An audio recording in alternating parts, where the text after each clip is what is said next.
Buenos días a todos, buenos días compañeros, oficiales de cumplimiento, eh, al doctor Mauricio Vieira, que ya se encuentra con nosotros también. Es para nosotros la Asociación de Oficiales de Cumplimiento de Panamá un placer y un orgullo pues contar con un expositor de talla internacional pues directamente de la Universidad para la Paz de las Naciones Unidas, quien hoy nos va a estar dedicando unos minutos de su tiempo para exponernos un tema pues bastante árido, pero que sin duda alguna es de interés para todos nosotros los que estamos en la rama de cumplimiento y prevención del blanqueo de capitales, financiamiento del terrorismo y otros delitos. En este momento yo le voy a ceder los micrófonos a mi compañera Judy Tunjano, quien pues va a fungir como moderadora. Judy, como ustedes saben, siempre colaboradora y forma parte del comité de capacitaciones de Asocupa, pues los va a estar acompañando a ustedes, va a presentar directamente a Mauricio, pues para que arranquemos con esta presentación. Así que Judy, te cedo los micrófonos para que entonces inicies con esta capacitación. Gracias. Pues muchas gracias, Candelario. Muy buenos días a todos. ¿Me puede por favor habilitar la función para compartir? Efectivamente, tal como lo señala Candelario, este tema es muy importante para todos los oficiales de cumplimiento para conocer efectivamente cuáles son esas fuentes de los riesgos que pueden ocasionar o que pueden impactar a las organizaciones y efectivamente cómo nuestras organizaciones pueden remediar o pueden tratar este tipo de riesgos que suceden a partir de este tipo de eventos, ¿no? De estas fuentes de riesgo. ¿Me puedes habilitar, por favor, la función para compartir?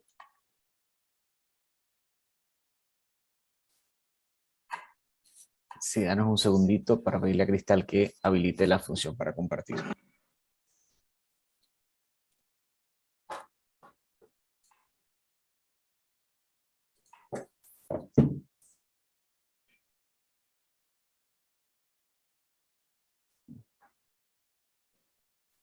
¿Te la habilitaron, Judy?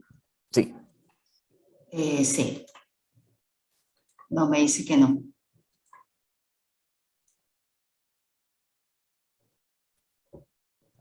Dame un segundo, por favor.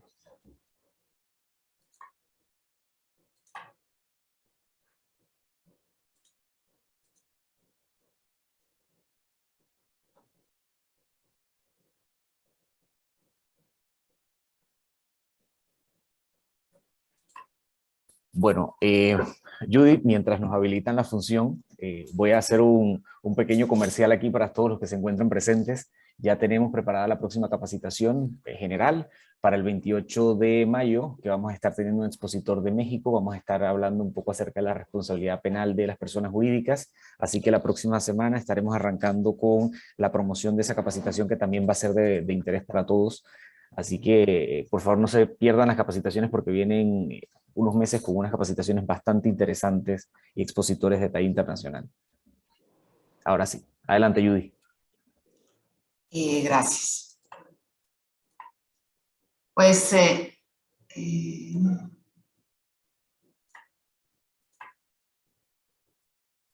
ya, pues ahora sí empezamos. Pues efectivamente, en América Latina, para empezar de lleno ya con el tema, yo les voy a adelantar un poco, voy a hacer un pequeño abrebocas de lo que está sucediendo con dos delitos específicamente en la frontera entre Colombia y Panamá, delitos transnacionales que impactan directamente a Panamá y por eso los vamos a traer a colación. En general, en América Latina, el crimen organizado está estructurado casi siempre por grupos desorganizados, inestables y fragmentados que constituyen múltiples redes a nivel regional y que muchas veces pues trascienden los continentes, ¿no? Y precisamente esa fragmentación es lo que los hace difíciles de estudiar, de analizar y por supuesto de combatir. Por primera vez en la historia reciente de América Latina, a inicios del 2020, varios países de la región con el apoyo del programa El Pacto, que es un programa europeo de asistencia contra el crimen transnacional para América Latina, decidieron lanzar o hacer un estudio para realizar la primera evaluación de la amenaza de crimen transnacional organizada en América Latina. De acuerdo a la metodología que utilizaron, pues pudieron constatar que existe en general en la región 7 áreas criminales de mayor impacto. Por supuesto, el narcotráfico en primer lugar, que es uno de los más, de los que más conocemos, particularmente el tráfico de cocaína, el cannabis, la marihuana, las drogas sintéticas y los precursores químicos, los delitos contra las personas, que lo vemos todos los días, la trata de personas, ya sea a nivel laboral o sexual o migratoria, la ciberdelincuencia, que va desde el phishing, el ransomware, la estafa, el engaño, los delitos contra la propiedad encabezados por el robo de vehículos y otros hurtos, el contrabando de alcohol, de alimentos, de armas, contrabando electrónico, los delitos ambientales también impactan de manera fuerte debido a nuestra posición geográfica, el tráfico de vida silvestre, la minería ilegal, el tráfico de armas también.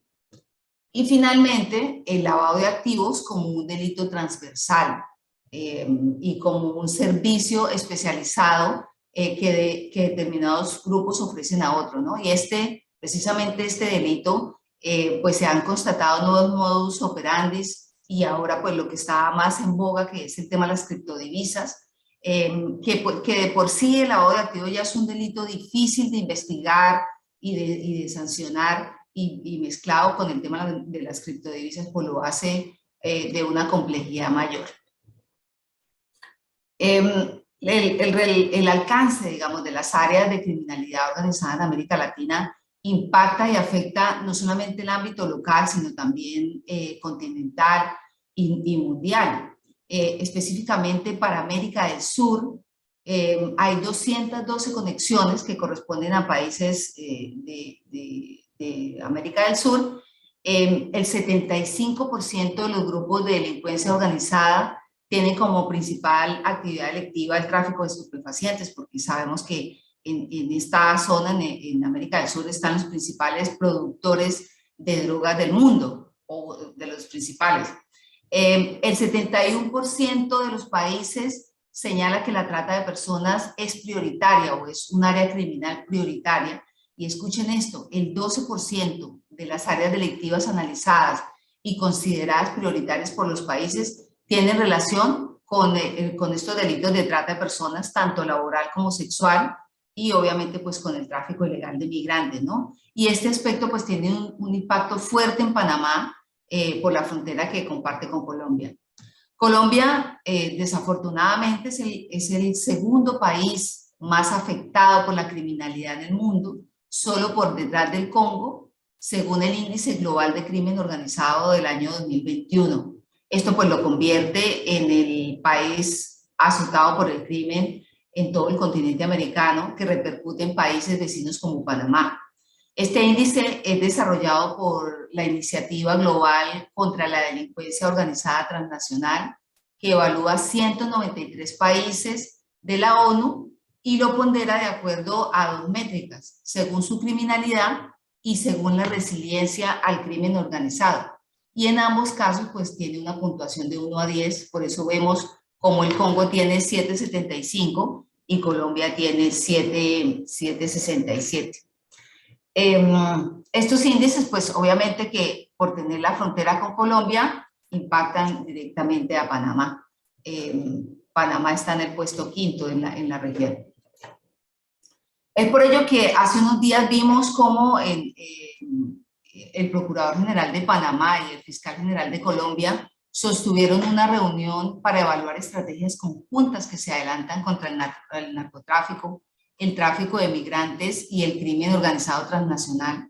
Todo ello pues en el marco de acuerdos y convenios que han sostenido con anticipación, con anterioridad a este año y por ello han tenido reuniones sostenidas los fiscales de ambos países. Panamá y Colombia comparten realidades en común, precisamente el tráfico de personas, que es uno de los más impactantes, el tráfico de cocaína, como ya lo hemos comentado, y precisamente como son delitos transnacionales, pues el combate y la prevención debe ser también de manera conjunta y de manera transnacional. Panamá pues tiene presencia de pandillas desde el año 80, aunque no de la magnitud de otros países de la región. Por mucho tiempo estos grupos se dedicaron a delitos menores, pero con el paso del tiempo fueron creciendo, empezaron a aumentar de tamaño y a tener incidencia en otro tipo de delitos, participación en otro tipo de delitos a nivel regional, como el narcotráfico, la extorsión, la trata de personas, el lavado de dinero, el secuestro y con otras bandas criminales. Y en lo que respecta a Colombia, el trabajo conjunto entre los dos gobiernos pues ha tenido efectos positivos en la judicialización del tráfico de migrantes, específicamente según lo informó el Ministerio Público de Panamá. Según los datos que entregaron en esta entrevista, se iniciaron 61 investigaciones por tráfico de migrantes y se obtuvieron 24 sentencias condenatorias, y en lo que va corrido del año se han abierto 24 investigaciones. El Darién, pues es la frontera terrestre natural entre Colombia y Panamá, ha sido utilizada durante años por personas que viajan de todas las partes del mundo hacia Estados Unidos, pero en el año 2021, a pesar de la crisis sanitaria, pues hubo un récord del cruce de personas por esta ruta. Se llegaron a 130.000 personas, una cifra histórica, nunca antes vista, y precisamente se deduce o como consecuencia de la crisis migratoria que tenemos en la región por varios motivos que todos conocemos, ¿no? Y esta crisis migratoria pues conlleva otro tipo de delitos o conlleva delitos como la explotación laboral, el aumento de las redes de proxenetismo, el aumento de personas vulnerables para el lavado de activos, los ciberdelitos, la falsificación de documentos, la falsificación ideológica y pues muchos otros, ¿no? Y son los surabeños o la banda del Clan del Golfo quienes controlan esta ruta precisamente de estas economías delictivas transfronterizas que unen a Colombia con Panamá y que tienen su centro de operación allá en la región de Urabá, en el Urabá antioqueño, y desde allí pues controlan el procesamiento y tráfico de cocaína, además de otras economías ilegales como precisamente el tráfico de migrantes. De acuerdo con lo que informa la policía en Colombia, cada migrante debe pagar $400 a los urabeños para permitirles el paso o iniciar el tráfico por el nudo del Darién en un viaje que dura 5 días y en una especie de franquicia que se ha otorgado a una pandilla panameña, pues deben pagarle entre $200 y $300 adicionales. Y aquellos que no tienen dinero, pues tienen que ser mulas de transporte de cocaína entre 2 y 5 kilos para permitirles el paso. Y además del tráfico de personas, esta banda criminal de los surabeños también mantienen influencias sobre el tráfico de drogas, solamente por hablar de estos dos delitos. Y como consecuencia de esta estrategia conjunta que han llevado a cabo los gobiernos de Panamá y de Colombia, pues precisamente se desarrolló la operación Fisher, que todos conocemos, por la que se capturaron a 56 personas en Panamá. Lo que se conoce es que el Clan del Golfo estableció una asociación con pandillas locales, los que les permitía enviar o remitir la droga por fuentes terrestres o marítimas y que eran entregadas en Panamá, en Ciudad de Panamá o en Colón, y las bandas locales se encargaban de continuar el tráfico hacia el norte. Con seguridad, pues vamos a seguir conociendo nuevas operaciones contra el crimen organizado transnacional. Esto es solo una abrebocas de lo que suceda en esta frontera. Y vamos a seguir conociendo otros delitos y también otras operaciones que se vayan a adelantar conjuntamente entre los dos gobiernos. Pero esto es una realidad que estamos viviendo y que pues todos debemos conocerla, analizarla y tenerla dentro de nuestra óptica de la gestión de riesgos en cada una de las organizaciones. Y pues ahora me voy a permitir presentar a nuestro invitado principal, el doctor Mauricio Vieira, es brasileño, es profesor asistente y coordinador de la Cátedra de Combate y Prevención al Comercio Ilícito y Crimen Organizado Transnacional en la Universidad para la Paz, como lo mencionaba Candelario. Es doctor en Política Internacional y Resolución de Conflictos por la Universidad de Coimbra, en Portugal. donde fue beneficiado con la beca de la Fundación para la Ciencia y la Tecnología, investigador asociado en el Observatorio de las Nacionalidades y en el Laboratorio de los Estudios del Conflicto y la Violencia de la Universidad del Estado de Ceará, en Brasil. Durante su investigación doctoral, Mauricio fue beneficiado con la beca Fellowship del International Center on Nonviolent Conflict, Estados Unidos. Asumió posiciones de investigador visitante en el Norwegian Institute of International Affairs de Oslo, Noruega, en el Departamento de Estudios para la Paz y Conflicto de la Universidad para la Paz en Costa Rica. Tiene experiencia en investigaciones en las misiones permanentes del Brasil, ante las Naciones Unidas en Nueva York y Ginebra, maestre en Relaciones Internacionales, con especialización en estudios para la paz y seguridad. Es especialista en Derecho Internacional y de Bachillerato en Periodismo por la Universidad de Fortaleza, y sus líneas de investigación incluyen operaciones de mantenimiento, construcción de la paz, constructivismo, toma de decisiones y crimen organizado transnacional. Mauricio, bienvenido. Muchas gracias por estar con nosotros y el auditorio es todo tuyo. Muchas gracias, Yuri.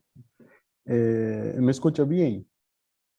Perfectamente. Excelente, muchas gracias por la presentación. Y a veces cuando escucho, cuando leer un poco de esta hoja de vida, me acuerdo que hay algunas palabras en portugués y entonces hay un poco de esta confusión entre los dos idiomas. Y quiero agradecer aquí, tomar la oportunidad también y agradecer a Candelario Santana, que representa Socupa, por la invitación, y para mí es un honor, un gusto poder estar en esta mañana con ustedes para compartir un poco del conocimiento que tengo sobre esta área de paz y conflicto y también de crimen organizado, para que este momento sea más una conversa, que así podamos como construir juntos cualquier perspectiva de conocimiento y opiniones. Me gustaría solamente compartir mi pantalla un momento.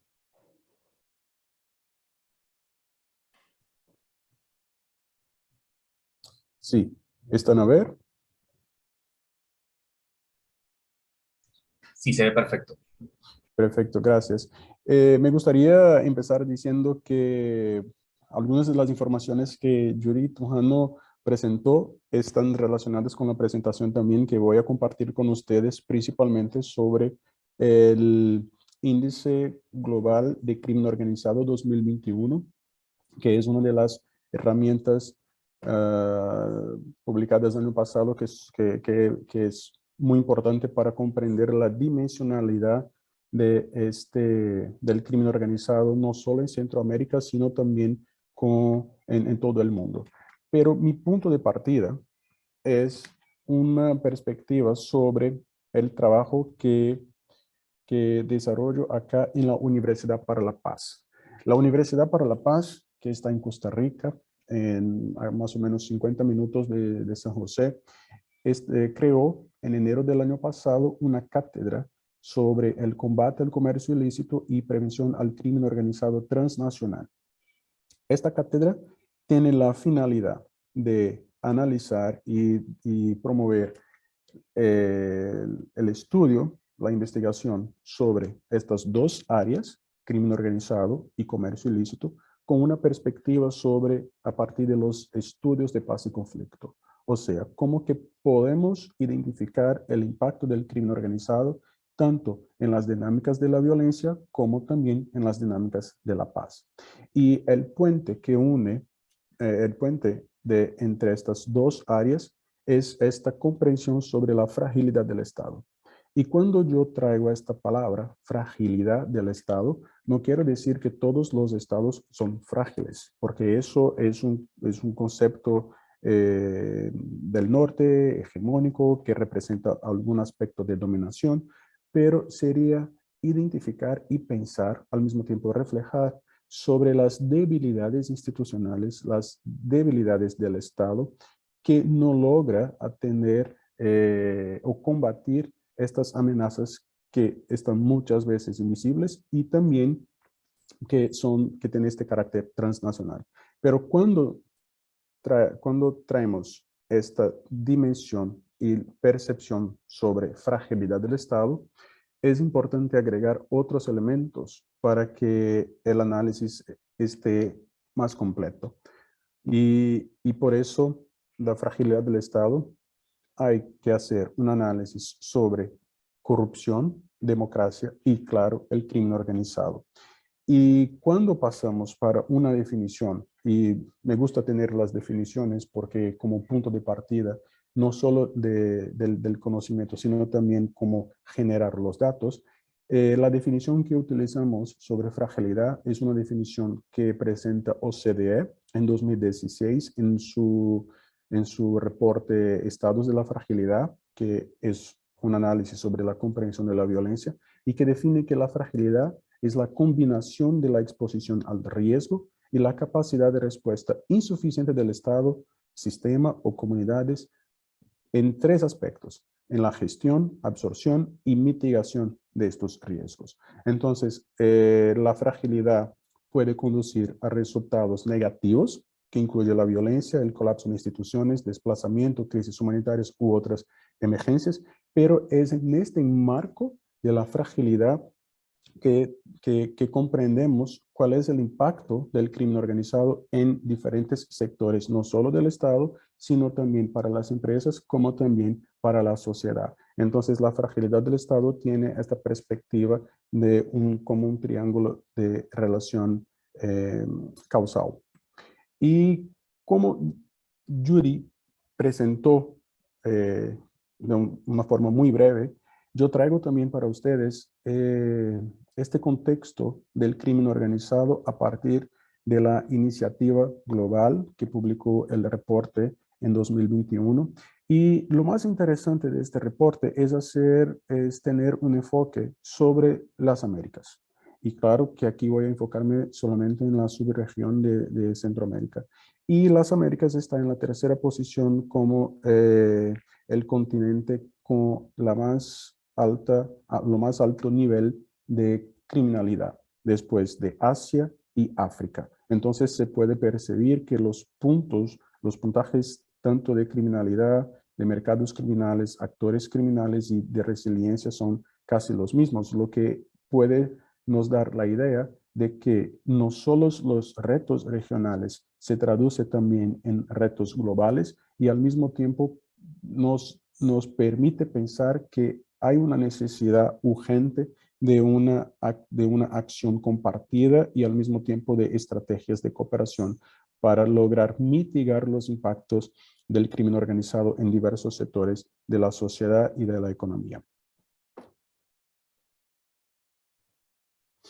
El índice, él presenta seis, que se dice seis hallazgos que son como los resultados más importantes y de mayor impacto a partir del crimen organizado.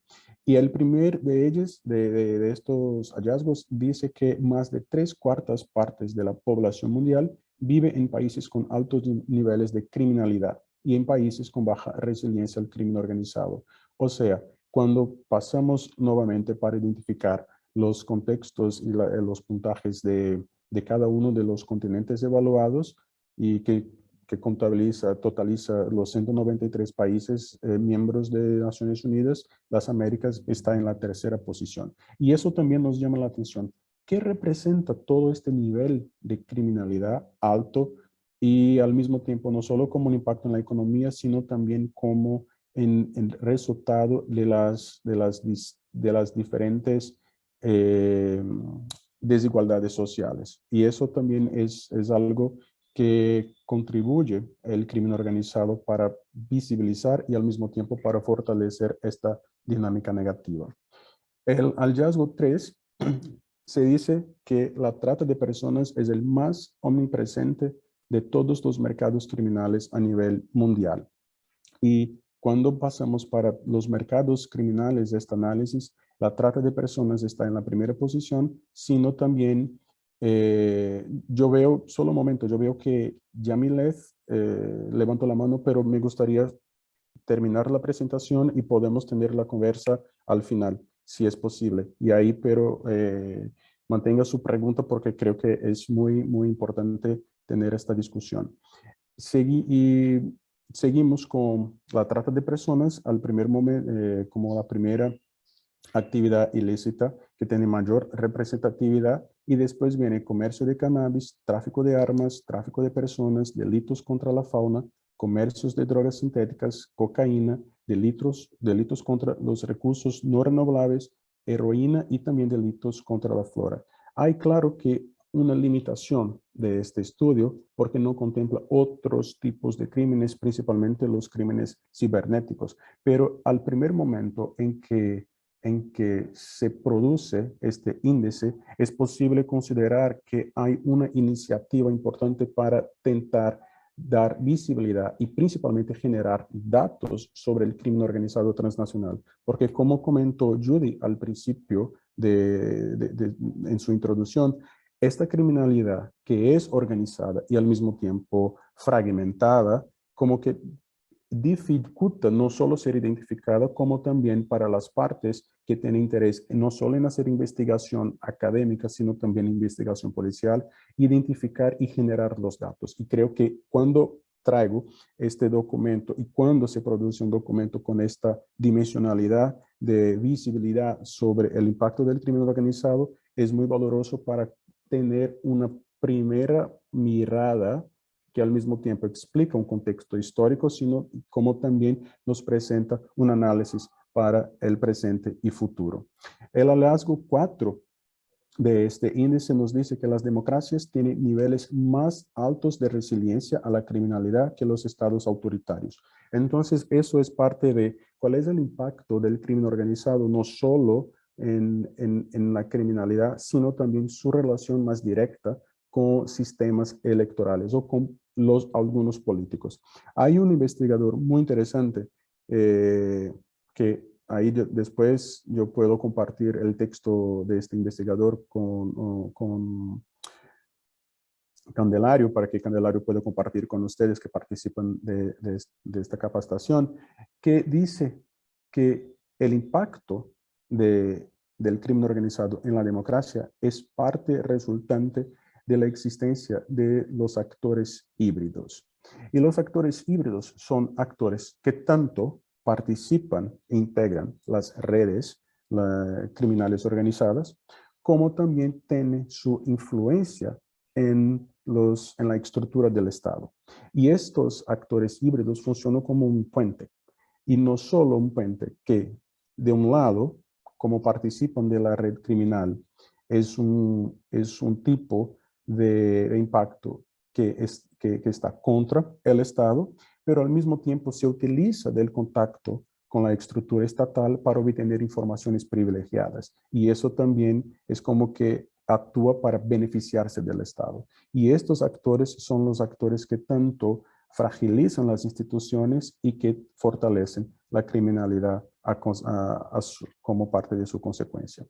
El hallazgo 5 dice que los actores estatales son los primeros a la hora de facilitar economías ilícitas e inhibir la resiliencia al crimen organizado. Y aquí una vez más, esta idea de los actores híbridos se hace muy fuerte y presente para comprender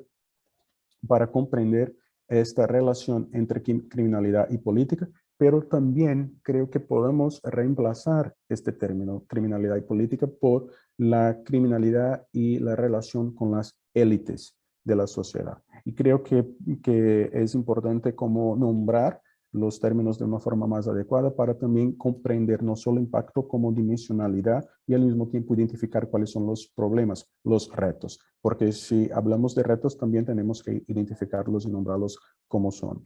Y el hallazgo 6 dice que muchos países en conflicto y estados frágiles experimentan una vulnerabilidad aguda al crimen organizado. Aquí hay una expresión muy fuerte y una utilización del término estados frágiles, pero comprendo que es más una perspectiva de identificar cuáles son las debilidades institucionales que están amenazadas más directamente y de una forma más rápida, al paso que existen otras instituciones y otras debilidades que van paso a paso como ganando una proporción más larga. Y claro, Pero hablamos de crimen organizado, que es uno de los conceptos de este índice, pero también hablamos de la resiliencia, que es otro concepto que este índice presenta y que Judy mencionó al principio de su introducción.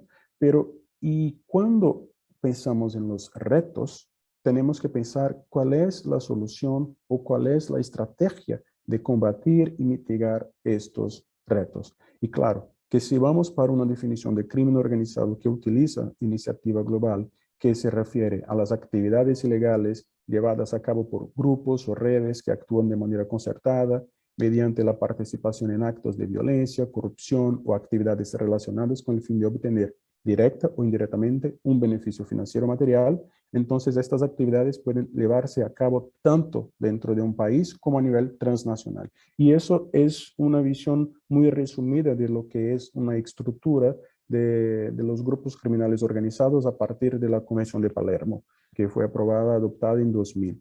Pero también, ¿cuál sería la perspectiva opuesta a esta de crimen organizado? Es la perspectiva de resiliencia que presenta Iniciativa Global, que es esta capacidad de resistir y desmantelar las actividades del crimen organizado en su conjunto, en lugar de mercados individuales, a través de medidas políticas, económicas, legales y sociales. O sea, la resiliencia se refiere a las medidas que adoptan los actores estatales y no estatales en los países. Y cuando se trae la idea de actores no estatales, aquí porque la iniciativa global, y veo que también es una iniciativa muy importante cuando incluye no solo la sociedad civil, sino también como el sector privado en esta misma materia como de actuación conjunta para una promoción de la resiliencia y forma de combatir el crimen organizado transnacional. Y claro, aquí yo compilé los datos de Global Iniciativa Global sobre niveles de criminalidad y de resiliencia a partir del índice solamente con los países de Centroamérica. Y aquí, claro, me enfoco en Belice, Costa Rica, El Salvador, Guatemala, Honduras, Nicaragua, Panamá y México.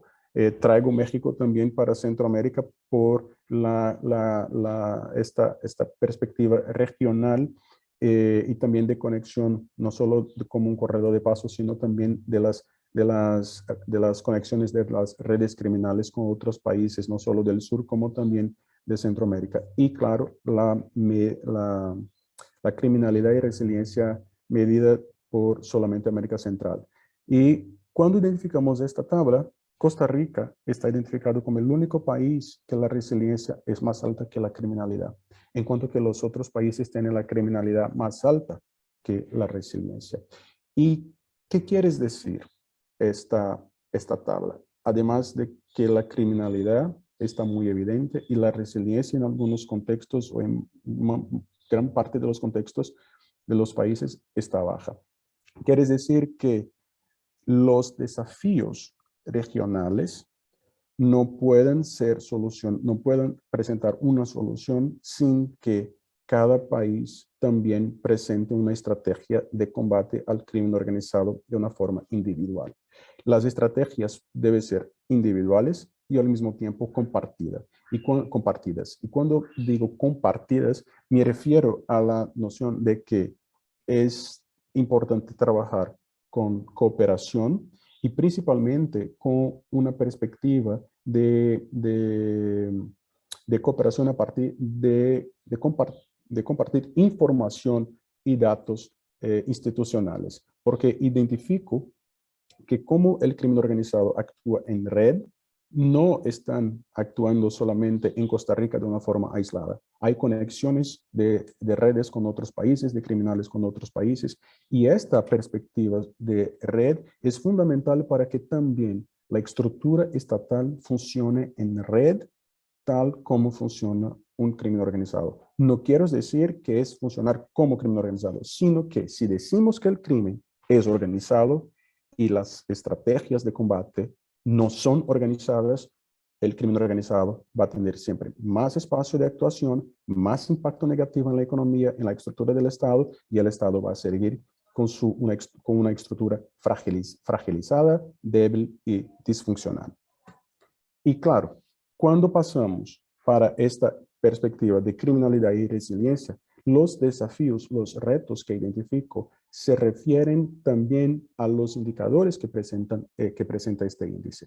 Y también, de un lado, tenemos la criminalidad con los actores criminales, la identificación de grupos de tipo mafioso, redes criminales, actores integrados en el Estado, aquí los actores híbridos y los actores extranjeros, pero también los mercados criminales que son evidentes no solo en este índice, sino también que están más allá de este índice y que representan el impacto negativo directo en el Estado.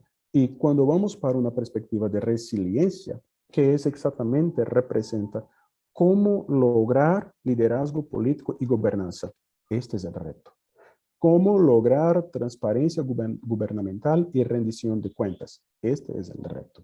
Entonces, el reto va a ser no con un enfoque en la criminalidad, sino con un enfoque en la solución que puede ser presentada de combate a la criminalidad. Y estos indicadores de resiliencia nos presentan los retos no solo de países, sino también regionales para combatir esta amenaza transnacional. Y aquí, claro, una vez más, con la cooperación internacional, las políticas y leyes nacionales. Aquí quiero hacer un comentario breve sobre el aporte que hace la contribución del Parlamento Latinoamericano y Caribeño, el Parlatino, que aprobó en febrero del año pasado la ley modelo de combate al crimen organizado transnacional, como también aprobó la ley de extinción de dominio, y eso es un marco que países pueden adoptar y crear una armonización de las leyes, pero al mismo tiempo no solo aprobar y armonizar, sino aplicar y garantizar que las leyes tengan una eficiencia, una eficacia al momento de su aplicación. Pero lo más importante es cómo que también estas leyes, todos estos marcos normativos puedan generar un trabajo de cooperación. Cuando fue aprobada la Convención de Palermo, adoptada en 2000, y actualmente estamos trabajando directamente con UNODC y con Iniciativa Global para fortalecer los mecanismos de revisión y la participación de la sociedad civil, principalmente con enfoque para garantizar la implementación de esta convención internacional, de esta convención sobre el combate al comercio, al crimen organizado transnacional. Y eso genera mucho trabajo, porque no es una estrategia sencilla, sino también que requiere un trabajo de inteligencia y de cooperación. Y claro que también los retos pasan por los sistemas judicial y detención, los cuerpos de seguridad. Ahí cuando aquí los cuerpos de seguridad me refiero no solo inteligencia, sino también protección a los profesionales que trabajan para la seguridad. O sea, pensar en un proceso de seguritización de estos profesionales. Integridad territorial. Jody habló sobre esta noción de las fronteras y la primera evidencia sobre esta vulnerabilidad o fragilidad del Estado también pasa por la porosidad de las fronteras que claro, no están totalmente o 100% protegidas, y claro que se encuentra también después con la lucha contra el lavado de dinero, la capacidad de regulación económica, apoyo a víctimas y testigos y prevención, y ahí también una identificación de los actores estatales que pueden tener un trabajo también de combate al crimen organizado transnacional. Y estos retos yo identifico como una estructura, una perspectiva positiva para alcanzar una resiliencia, cambiar prácticamente este gráfico y bajar la criminalidad y aumentar la resiliencia como un reto regional. Y claro, cuando comprendemos una noción sobre la fragilidad del Estado y lo que implica de una forma más visible, según la OCDE, la fragilidad puede ser identificada a partir de 5 dimensiones, que todas están integradas. Y lo más importante es que cuando estamos en la academia, podemos fragmentar el análisis para tener una visión holística y de un todo completa sobre esta problemática. Y podemos fragmentar la fragilidad en 5 dimensiones, según OCDE, como la dimensión social, económica, ambiental, política y de seguridad. Y cada una de estas dimensiones nos brinda diferentes indicadores, indicadores que pueda visibilizar dónde está la fragilidad y qué tipo de consecuencia puede provocar esta fragilidad. Por ejemplo, cuando vamos para una dimensión económica, hay la dependencia de la ayuda externa y el número de jóvenes que no tienen empleo y ni están en educación o capacitación. Este es un punto muy crítico porque los jóvenes que no tienen empleo y ni educación son un alvo muy fácil para el reclutamiento de grupos criminales. Y eso no solo se pasa en Colombia, como se pasa en Brasil, como se pasa en México, en diferentes contextos. Y también no solo latinoamericanos, sino también de otros países, de otros continentes, principalmente africanos. Y eso es, ¿cuál es la política estatal que prioriza los jóvenes? No con una mirada de combatir el crimen organizado de forma directa, porque decir o establecer una política de combatir el crimen organizado de forma directa puede puede no ser exitosa. Entonces yo siempre digo que cambiamos la perspectiva, cambiamos el framework, el encuadramiento para identificar potencialidades que puedan ser pensadas, establecidas y planeadas, además de tratar este tema de una forma directa. Y también cuando vamos para la dimensión ambiental, es determinado por factores de riesgos externos y internos, incluida la vulnerabilidad al riesgo de desastres naturales. Y claro, una lacuna que presenta OCDE con relación a esta dimensión ambiental es que no contempla el impacto de las actividades de explotación ambiental de los recursos naturales de la fauna y flora en esta dimensión. Entonces, la fragilidad pierde en la dimensión ambiental para OCDE un poco de su importancia y impacto.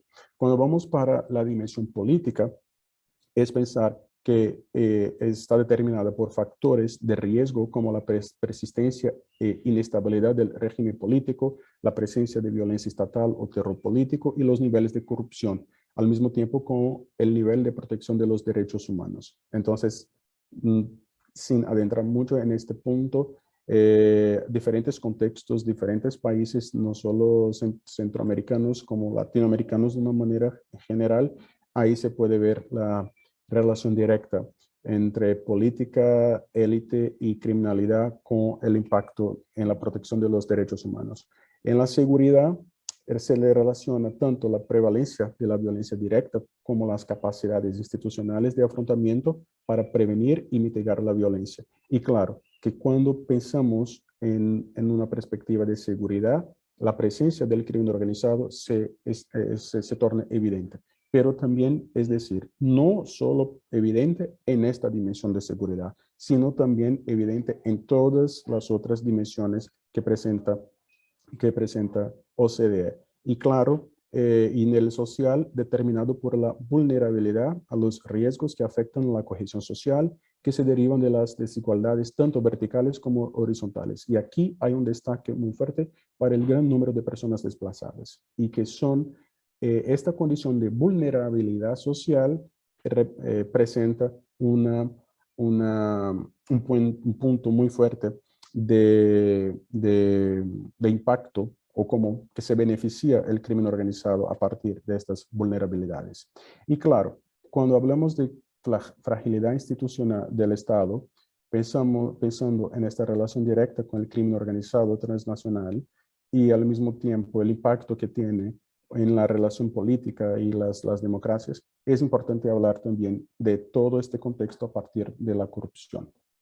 Y aquí traigo para ustedes esta capacidad para combatir la corrupción de 2021, índice que se enfoca exclusivamente en los países latinoamericanos con inclusión de México, desde México, pero claro, no hay datos en este índice sobre Honduras, Nicaragua, El Salvador y Belice. Eso nos quiere decir que hay una dificultad para identificar cuál es la capacidad del Estado de combatir la corrupción porque los datos no, porque son países que no están totalmente transparentes. Al mismo tiempo que también la transparencia no puede ser también un aspecto politizado como parte de una justificativa o forma de relación con otros estados o sistema internacional. Entonces es siempre tener una mirada crítica sobre lo que implica y lo que es la transparencia para cada país. Ahora, cuando pensamos en estos indicadores de capacidad legal, que trabaja con capacidad legal y también otros indicadores, es lo mismo pensar que estos indicadores representan los retos regionales, como cuál es el nivel de independencia y eficiencia judicial. Al mismo tiempo, cuál es la importancia del acceso a la información pública y transparencia general del gobierno para mantenimiento y sostenimiento de un sistema democrático eficaz. Y al mismo tiempo, cuál es el nivel de cooperación internacional en materia de orden público. Son elementos que tienen una importancia para comprender, nos dar la visión de esta capacidad de combatir la corrupción, sino también representa cómo que el Estado, el país está estructurado y tiene su relación con la sociedad y también con las empresas. Creo que este es el punto de pensar en una perspectiva de transparencia. Y cuando pasamos para el indicador de democracia e instituciones políticas, hay un análisis sobre calidad y aplicabilidad de la legislación sobre financiación de campañas, que es muy importante. Hay en algunos casos la relación directa, principalmente en periodos electorales, de grupos mafiosos que tienen interés en, claro, en disminuir cualquier aplicación de la ley y tener un lobby, digamos así, con algunos políticos y la relación, si pueden poner, por ejemplo, Inside Crime, que trabaja con periodismo de investigación sobre temas de crimen organizado y la relación con las élites en Latinoamérica, se puede ver exactamente este escenario de financiación de campañas, al mismo tiempo como analizar la calidad general de la democracia y, claro, pensar cuál es el papel de la sociedad civil y medios de comunicación a partir de la movilización contra la corrupción, mejoras en la educación, calidad de la prensa y del periodismo de investigación y también el papel que tienen las comunicaciones digitales y redes sociales en el fomento de una perspectiva sobre el combate a la corrupción. Y también me gustaría solo agregar este punto que refleja también un poco de esta dinámica de crimen organizado en la región, que es, según el estado de la región, con una fuente que utilizo de ACNUR, la cantidad de solicitantes de refugio por país de origen, según año.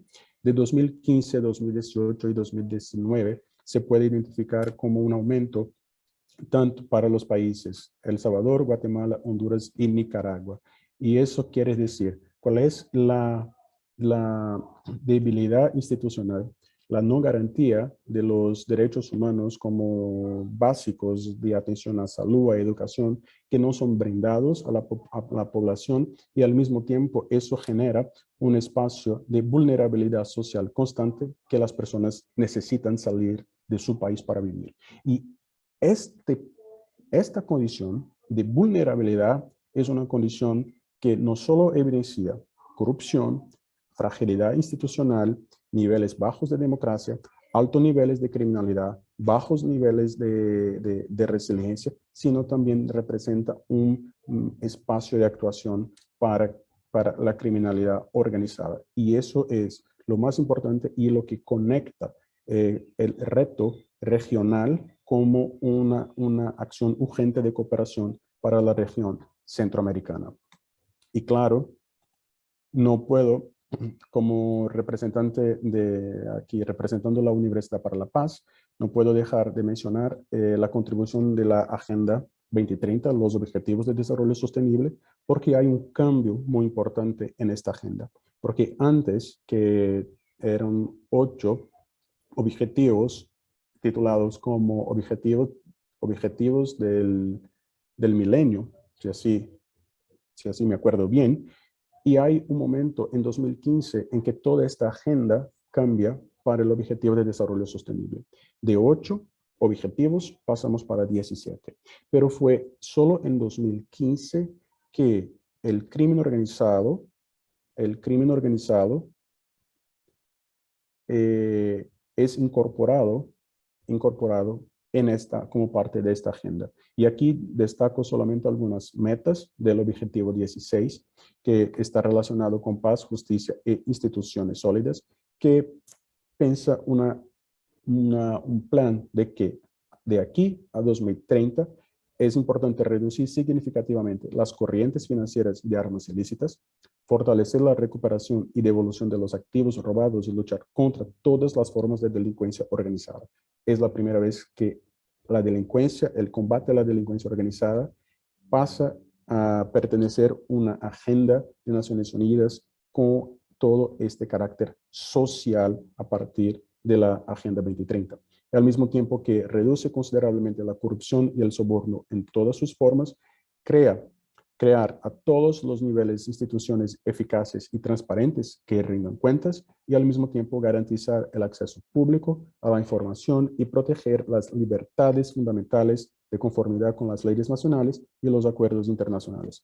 El punto importante de esta Agenda 2030 es que a partir de la inclusión del combate al crimen organizado transnacional y cualquier tipo de delincuencia organizada dentro del escopo del objetivo 16, se conecta con toda la agenda porque tiene un impacto directo e indirecto, sino también representa una conexión directa con estos que están enmarcados en negro, que tiene impacto en el fin de la pobreza, porque eso también genera un impacto económico negativo a los estados, posibilita un trabajo decente y crecimiento económico a partir del momento que los estados pueden no solo combatir, como también recaudar los fondos, los impuestos de cualquier actividad ilícita que es puesta en práctica por la criminalidad organizada, pero al mismo tiempo pensar en una producción y consumo responsable y, claro, alianzas para lograr los objetivos, que aquí se fortalece la perspectiva de la cooperación para minimizar los riesgos regionales. Me quedo aquí. Muchas gracias. Y tenemos espacios para preguntas y respuestas, una conversa. Y paso la palabra a Judy. Pues muchas gracias, Mauricio. De verdad que es súper ilustrativa tu presentación.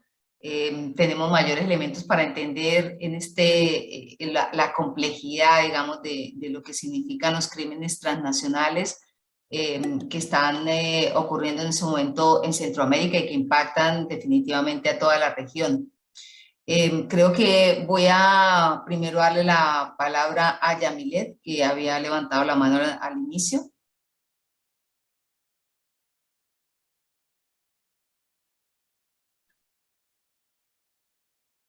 No, parece que no está. ¿Alguien más tiene alguna pregunta?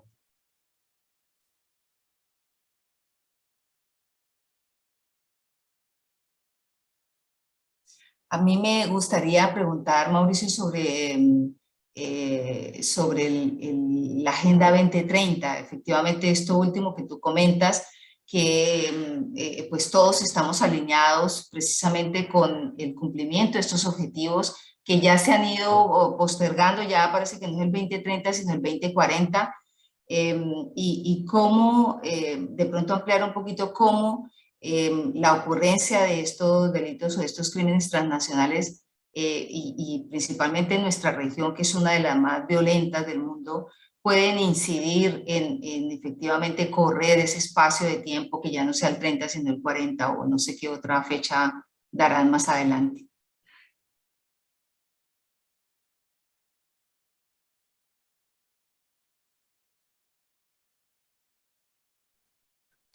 Sí, Judy, es muy interesante el comentario y la pregunta y claro, es parte también tener esta criticidad sobre lo que se pretende alcanzar. Creo que este es el punto de partida. Cuando se estableció los objetivos del desenvolvimiento del desarrollo del milenio, creo que fue así este nombre, ya decimos tanto Agenda 2030 que olvidamos lo que pasó un poco. Pero el objetivo, la meta principal era buscar el establecimiento de una agenda común para los países y principalmente definir lo que eran al principio los retos globales, no solo de pobreza, educación, salud a las mujeres, pero cuando pasamos para la Agenda 2030 en 2015, que esta agenda se amplía, las Naciones Unidas está haciendo más un llamado sobre problemas globales y que necesitan una estrategia urgente. Es obvio que cuando fue establecida la agenda del milenio en 2000, algunos países terminaron los 15 años sin lograr los objetivos de esta primera agenda. Y iban a empezar también a adoptar un objetivo de desarrollo sostenible sin haber logrado los objetivos anteriores. ¿Qué quiero decir con eso? Siempre los países están con un déficit de logro de metas que dificulta el logro de las metas establecidas al futuro. La Agenda 2030 seguramente, no sé las discusiones al momento, pero cuando menciona sobre Agenda 2040, 2050, creo que forman también de hacer un nuevo un planeamiento de cuáles fueron las metas establecidas por primer momento, por segundo momento, y cuál va a ser el tercer plan de definir las metas. Yo escribí un artículo que aborda este tema sobre lo que fue la Agenda del Milenio en 2000 y lo que es la Agenda 2030 hasta establecida en 2015. Y yo identifiqué una fragmentación de los objetivos. ¿Qué quiero decir con fragmentación? Una fragmentación además positiva, que es identificar una meta que fue básicamente como erradicar la pobreza y la desnutrición, y esta meta fue fragmentada en dos. O sea, nosotros estamos viendo una ampliación de la agenda inicial y que seguramente aquí es parte de mi análisis y mi apuesta también, decir que en algún momento la agenda que estamos identificando 2030 puede ser la agenda 45, 15 años más, pero que el combate al crimen organizado pueda tener un objetivo específico. No hacer parte del objetivo 16, como esta idea de paz, justicias e instituciones sólidas, sino que el objetivo 20, objetivo 21, sea este combate al crimen organizado de una forma más evidente. Y porque se conecta con con todos los otros objetivos. Y creo que es parte también de identificar los retos para lograr cada una de estas metas, sino también pensar cuáles son los próximos pasos que pueden garantizar un establecimiento más eficaz de cada uno de los objetivos.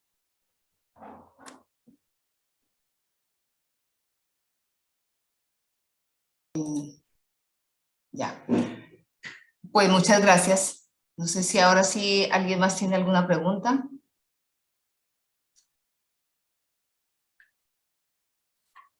Dora dice, no es una pregunta sino un comentario. Me sorprendió en las estadísticas que Panamá está en el nivel de criminalidad de El Salvador.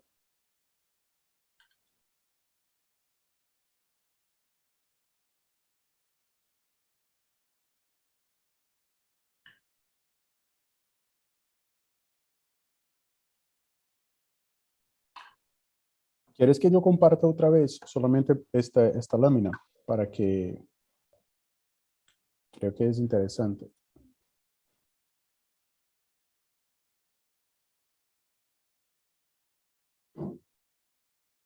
Aquí, sí. Panamá y El Salvador. Sí, está como casi en el mismo nivel de Guatemala. Y seguramente quien hizo el comentario solo para ver. Dora Bastidas. Seguramente así usted conoce el contexto panameño mejor que yo. Pero al mismo tiempo, las veces que yo estuve en Panamá, me llama la atención y conversando también con algunas otras personas, hay una diferencia, digamos así, el término, una diferencia social, digamos, muy grande en el país. Principalmente conversando con las personas, con algunas personas y representantes de Colón, que tiene el puerto.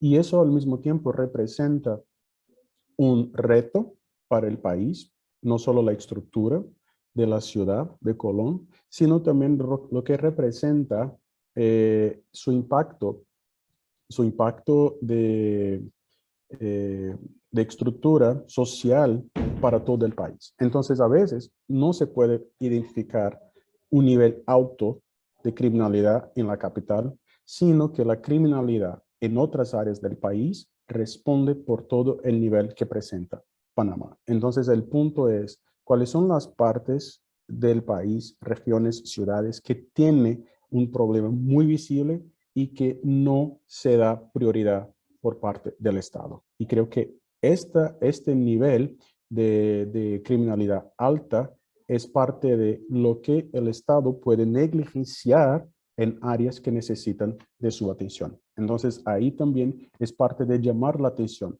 porque en cuanto no vemos los datos, no podemos tener una perspectiva de cuál es el impacto. Y al mismo tiempo, no estamos viendo otras áreas que están olvidadas del sistema político. Y creo que cuando identificamos, y usted trae este punto sobre criminalidad de Panamá que está al mismo nivel de Guatemala o de El Salvador, es decir, puede no estar presente solo en la capital, sino también que las otras partes del país representa todo este nivel que está compartido acá.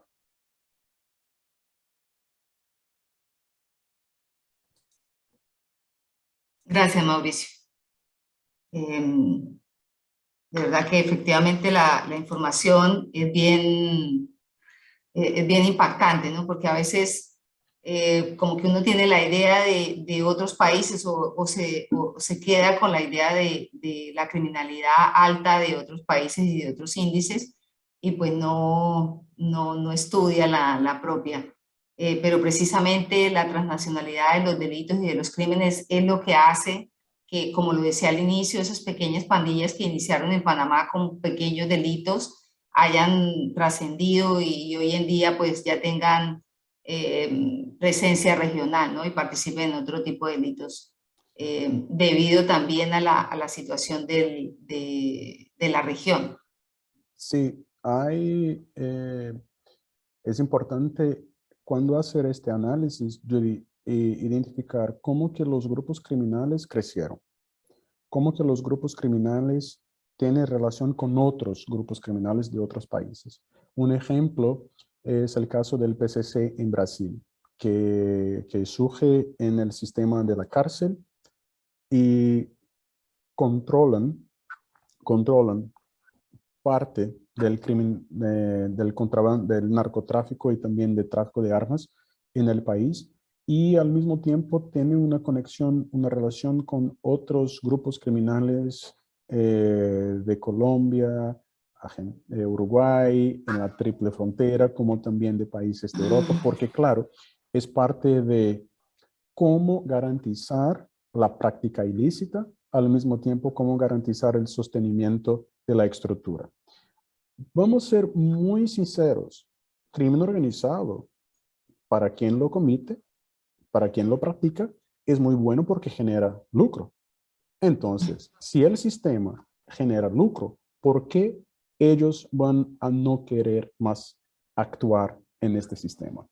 Es muy sencillo. Y claro, cuando la Convención de Palermo es adoptada en 2000, se dice muy claramente que es con este beneficio, interés de ganancias, el poder.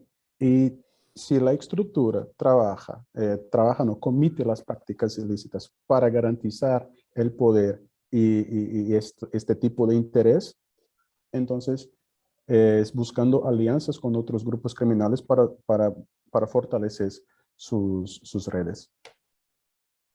Y efectivamente es interesante y muy importante la capacidad de resiliencia que muy bien explicabas de los distintos países y de la capacidad que se pueda relacionar entre los distintos estados, ¿no? Porque precisamente por ser la criminalidad de manera organizada y transnacional, pues el combate debe ser de la misma forma.